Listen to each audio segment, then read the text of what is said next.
बिस्मिल्लाहिर्रहमानिर्रहीम। अस्सलाम वालेकुम। आज मैं आपके साथ चिकन स्टेक बर्गर की रेसिपी शेयर करूंगी। बर्गर्स तो आपने बहुत खाए होंगे, लेकिन ये भी ट्राई करके देखिएगा, बहुत पसंद आएगा और आपके बच्चे और घर वाले बार बार फरमाइश करके बनवाएंगे ये बर्गर। मार्केट से इतने महंगे बर्गर लेकर खाते हैं, उनकी बिल्कुल छुट्टी करवा देगा ये बर्गर। बहुत ही डिफरेंट रेसिपी है, बहुत जूसी और सॉफ्ट बनता है।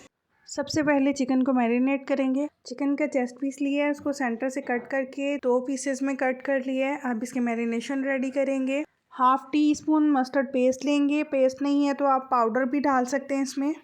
1 टेबलस्पून चिली सॉस ऐड करेंगे। चिली सॉस नहीं है तो हॉट सॉस ऐड कर लीजिए। 1 टेबलस्पून सिराशा सॉस ऐड करेंगे। इसको कुछ लोग सिराशा कहते हैं, कुछ सिराचा कहते हैं। अगर ये नहीं है तो पिज़्ज़ा सॉस डाल सकते हैं, चिली गार्लिक सॉस डाल सकते हैं। 1/4 टीस्पून गार्लिक पाउडर है। 1/2 teaspoon white paper, 1/2 teaspoon black pepper. अब मैं इस सबको अच्छे से मिक्स करके तो चिकन को मैरिनेट करूँगी। 1/2 टीस्पून सॉल्ट ऐड करूँगी और अच्छे से मिक्स कर लेंगे।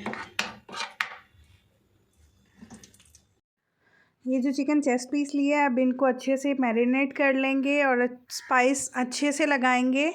और स्पाइस लगा के तकरीबन घंटा 2 घंटा आप ज़रूर छोड़िएगा, ताकि चिकन में स्पाइसेस का टेस्ट आ सके। मैं भी इसको अच्छे से मैरिनेट करके तकरीबन 2 घंटे फ्रिज में रख दूँगी, ताकि चिकन में अच्छे से टेस्ट आ जाए, स्टेक हमारी ज़्यादा जूसी और टेंडर बने।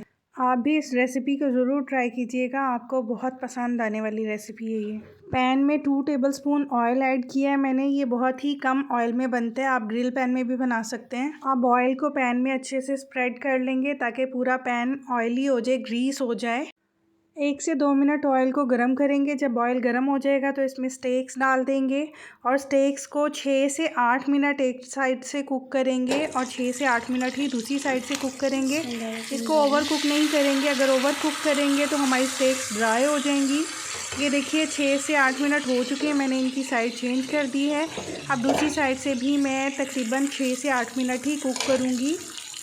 और जो वेजेस हमने बर्गर में डालनी है, टमाटर, प्याज, वो हम इसी पैन में रख के 30 सेकंड्स के लिए कुक करेंगे, ताकि हमारी वेजेस में भी स्पाइस का टेस्ट आ जाए। बहुत ही यमी लगती हैं ये वेजेस भी। चिकन भी ऑलमोस्ट हमारा कुक हो चुका है और वेजेस की साइड चेंज कर लेंगे, ताकि दोनों साइड से वेजेस थोड़ी सी कुक हो जाएं और स्पाइस का टेस्ट आ जाए। एक बात का ख़ास ख्याल रखते हैं कि ना ही चिकन ओवर कुक हो और ना ही वेजेस ओवर कुक हो, वरना वेजेस भी बहुत ही सॉफ्ट हो जाएंगी और चिकन भी ड्राई हो जाएगा। बस वेजेस को अच्छे से इसमें सौते करेंगे कि स्पाइसेस का टेस्ट आ जाए। फिर हम इसको एक डिश में या प्लेट में निकाल लेंगे। आप इसमें अपनी मर्ज़ी की वेजिटेबल्स भी यूज़ कर सकते हैं। शिमला मिर्च हो गई, बंद गोभी, गाजर, उनको भी सौते करके आप बर्गर के साथ सर्व कर सकते हैं। लेकिन मैं सिर्फ़ अभी जो बर्गर में ऐड करनी है मैंने वेजिटेबल्स, उनको सौते कर रही हूँ। ये इस तरह से बहुत मज़े की लगती हैं बर्गर में। आप चाहें तो सिंपल भी डाल सकते हैं, लेकिन इस तरह से अगर आप स्पाइस में थोड़ा सा इनको मिक्स कर लेंगे तो बहुत ही अच्छा टेस्ट देते हैं ये वेजिटेबल्स।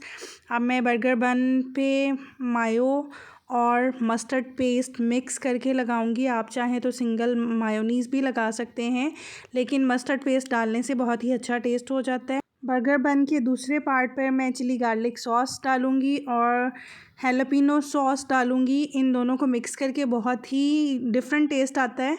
आप चाहें तो अपनी मर्ज़ी के कोई सी भी सॉसेस ऐड कर सकते हैं, लेकिन एक दफ़ा ये सॉसेस डाल के देखिएगा, बहुत ही डिफरेंट टेस्ट आएगा। अब मैं चिकन स्टेक रख दूंगी और ऊपर ये वेजेस जो मैंने सौते की थी वो रख दूंगी। साथ में मैंने इसमें पिकल क्यूकम्बर भी डाला था और पिकल हैलोपिनो भी डाली थी, जो कि बहुत ही डिफरेंट टेस्ट और बहुत ही यूनिक इसको बना देते हैं टेस्ट के हिसाब से। आपके पास जो भी वेजेस हैं आप डाल सकते हैं, कुछ नहीं है तो स्किप कर सकते हैं। अब मैं इसको कट करूँगी और आपको दिखाऊँगी कि ये कितना सॉफ्ट और जूसी टेंडर बर्गर बना है। जो इतने महंगे बर्गर लेके हम मार्केट से खाते हैं, यही बर्गर मार्केट में बहुत महंगा मिलता है, लेकिन आप इसको अब घर में बनाइए बहुत ही आसानी से। ये देखिए चिकन इसका कितना सॉफ्ट और टेंडर है। अगर आपको मेरी रेसिपी अच्छी लगे तो मेरे चैनल को सब्सक्राइब कीजिए, वीडियो अच्छी लगे तो लाइक कीजिए और कमेंट में ज़रूर बताइएगा, जो कि आपकी तरफ से मेरे लिए हौसला अफजाई होगी।